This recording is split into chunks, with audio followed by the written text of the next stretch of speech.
Guys, this is going to be a breakdown, okay? Press pause. Press pause, get a meal. Warm your meal, get a drink. We're going to go in. We're going to go in. There's going to be 10 plus minutes where we're going to go in. Manchester United. So just go off from UFF, and I think...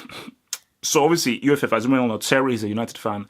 Nix is a United fan. And I think when you speak to fans, well, certain fans of a club, they have a certain way in which they view their club. I still feel that they're both objective, but I think a part of them is still being a bit subjective, though. And the thing about this is you look at Manchester United right now, and you can talk about the whole third season Mourinho thing and so forth. I'm not going to go here and say Mourinho out, Mourinho's crap, and Mourinho so forth. Guys, you all know. People who have been following my channel for these years know how much of a fanboy I have of Mourinho. I still think Mourinho is a great manager.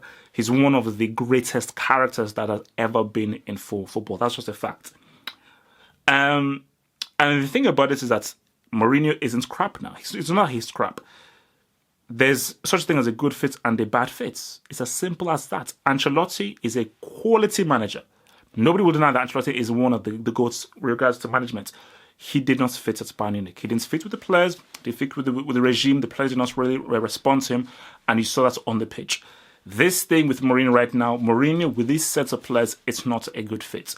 When you look at this game, you've got to give a shout out to Brighton. The worst thing to do is look at that game and say, oh my gosh, look at the mistake that Lindelof made, that Bailly made, look at Pogba's misplaced passes, look at how Fred was a break, look, I couldn't really do much, Martial didn't have a great game. What about Brighton? How they attacked, how confidently they moved the ball around, how they were eager to get a goal, how positive they were, and how they were looking to beat United, and how they wanted to take the game to United and say, you know what, let us try and play positively. We may be the inferior team, we may be the lesser team, but you know what, we are playing at home. We don't really trust that defense. There's uncertainty around this team. We're going to step up to them. Brighton don't play with that kind of confidence against a Man City or against a Liverpool. I don't think so, or even against a Tottenham. But I think against a United, United allow them to have the ball.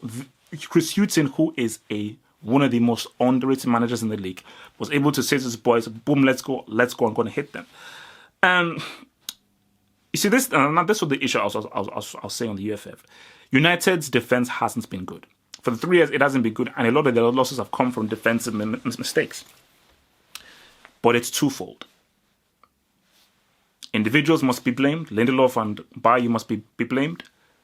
Mourinho must also be blamed as well, because the issue people have is that, wait a minute, and it's true, Mourinho isn't out there defending. Individual mistakes isn't Mourinho's fault. You know, he does whole defensive setup, but if you make a mistake as an individual, that's on you. But my thing is this, how can a Manchester United team go away to Brighton and not control the game? Because if you control the game, you have the bulk of the ball and you control the texture and the tone of the match. That means that Brighton have less attacks, so your team is not susceptible to defensive mistakes. So Mourinho, knowing that I don't have quality defenders yet, I don't have a backline who are still in sync with themselves, let me try and protect them. Let us keep the ball a lot more and restrict the amount of times that our defense can be tested. But if you give Brighton the ball and they continually have attack after attack after attack after attack, by process of elimination and just numbers and attrition, eventually a ball will fall, a situation will arise in which they can get that goal and get that G. Okay, let's talk about Pogba. Pogba didn't have a good game. Misplaced passes, wrong decision making, and so forth. And you cannot make excuses for that. But if I'm a manager, I'm not here to make excuses. I'm here to win. That's all that matters. I'm not here to force people into a way of playing, and if they don't play that way, I then blame them. And then when we lose, I say, look, man, I was putting you in this position, you should play. Pogba isn't a midfielder who can control the game. That's not his game. When you saw him at Juventus, he was given the freedom to go to the defense, go into the number 10, go right, go left, pop into midfield, because Vidal and Pirlo said, you know what, we can check this midfield and give it the freedom to roam. At France, Kante and Matuidi, but especially Kante, said, chill out, you can go and do what you want. We're going to hold this midfield together.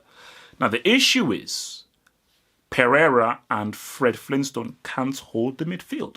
So Pogba has to go back into the midfield and do the midfield work, because left to Fred and Pereira, they can't control the texture of the game. They can't hold the midfield intact. So therefore, Pogba is having to do that midfield work. And by him doing that, he is being restricted into a role that he can't play. Midfielders have about 3, 4, 5 roles. You have your DM. You have your central midfielder. You have your box-to-box. You have your attacking midfielder. You have your number 10. So I've given you 5 different positions a midfielder can play. A quintessential central midfielder, your Modric, your Xavi, your Marco Verratti, isn't what Paul Pogba is. Paul Pogba is a box-to-box midfielder who is given the freedom to roam and interpret the game wherever he is, because he's a guy that with such a multitude of talents, he can defend, he can tackle, he can pass, he can attack, he can shoot, he can create. So when a guy has all this multitude of talents, I don't want him restricted in my central midfield. There are players whose skill set is suited to central midfield. So what you're saying with Pogba, there are many dimensions. He doesn't want to play at Man United. He doesn't want to play in this team. He knows that he can't shoulder the weight that needs to be shouldered on within this team. And not many players of his age can come into this team and control and make this team amazing by doing all the midfield work himself. Because only Pereira is, I think the guy's a brick. Fred, I think that guy's a brick as well. How good is Matic really? Let's be real. How good is Matic really? Mata has not been relevant for the last 5, 6, 7 years. So that is the issue that they're having there. And I think that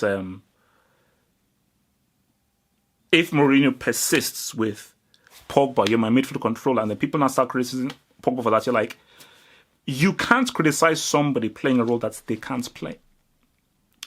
So are you saying Lionel Messi can be a right back? So Lionel Messi can be a central defender.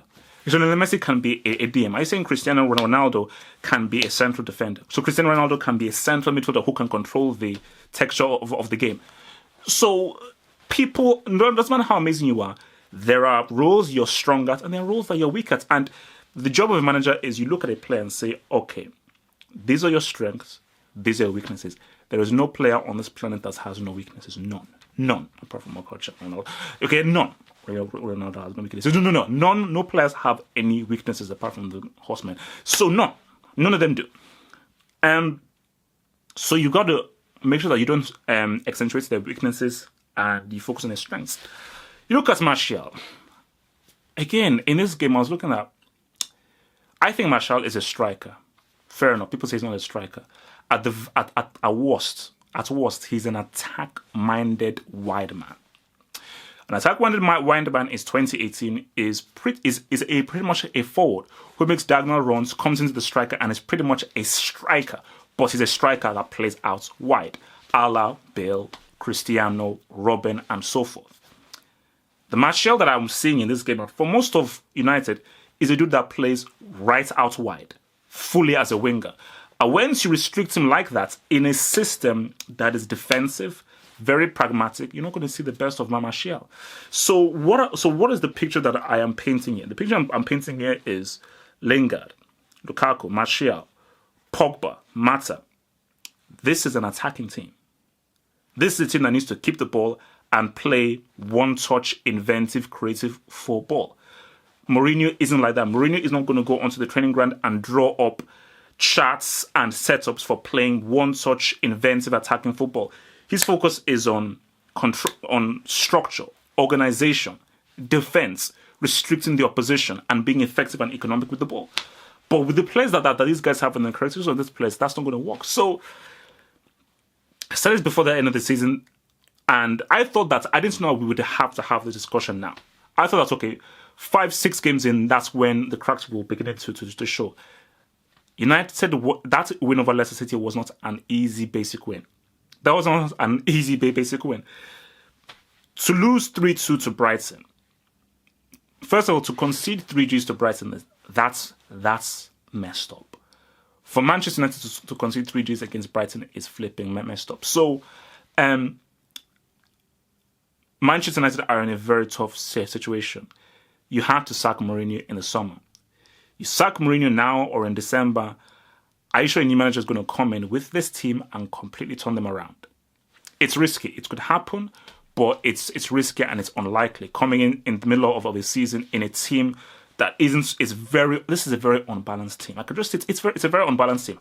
Maybe some work can be done to restructure the formation, but it's an unbalanced team, with players that do not fit. So United are in a soft situation right now, and I fear for them this season. Hence why I do not see how this team becomes top 4. But I think people have to realize that you can't throw a hint at Jose Mourinho.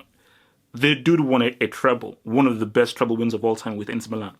The dude made Chelsea relevant. He's the sole reason why he made Chelsea a relevant club.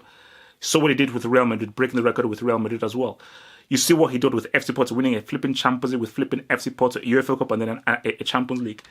So respect the man. So when you insult him to a certain degree, but with a jest, because still respect the man. But even if you've won things, you're still a wrong fit. It doesn't mean that you cannot be a wrong fit. Look, Ancelotti, he's a 2-time Champions League winner. Look at what they did with AC Milan and Chelsea and PSG. Wrong fit for Bayern Munich. And I think Mourinho with United is a wrong fit. So for Brighton, well done. Congrats. Fully deserved. I think if Chris Hughton keeps his club up again, I think Brighton needs to rob a bank and give this guy some cash, because Chris Hughton deserves money to build and buy quality players to really improve this team, because this guy is an amazing, amazing manager. I think he deserves to coach a club that has more players. But Brighton, if you've got cash, give this man cash because he deserves, because this guy is an amazing manager. And I think Chris Hughton needs to be given full credits for what he's done in this game. So you know what?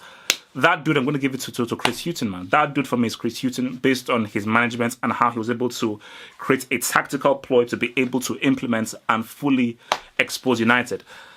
Brick of the game, I'm going to give it to Lindelof. The guy was defensively crap. Eric Bailly, yeah, you have to also look at him as well. But I thought, specifically, Lindelof was crap. Lukaku is still a brick, by the way. He may go G, but still a brick, by the way. So for United, man, I fear for you guys, because it may be a long and nasty season for y'all. Thank you for watching this video. Think about pledging and become a Half Football Hot patron.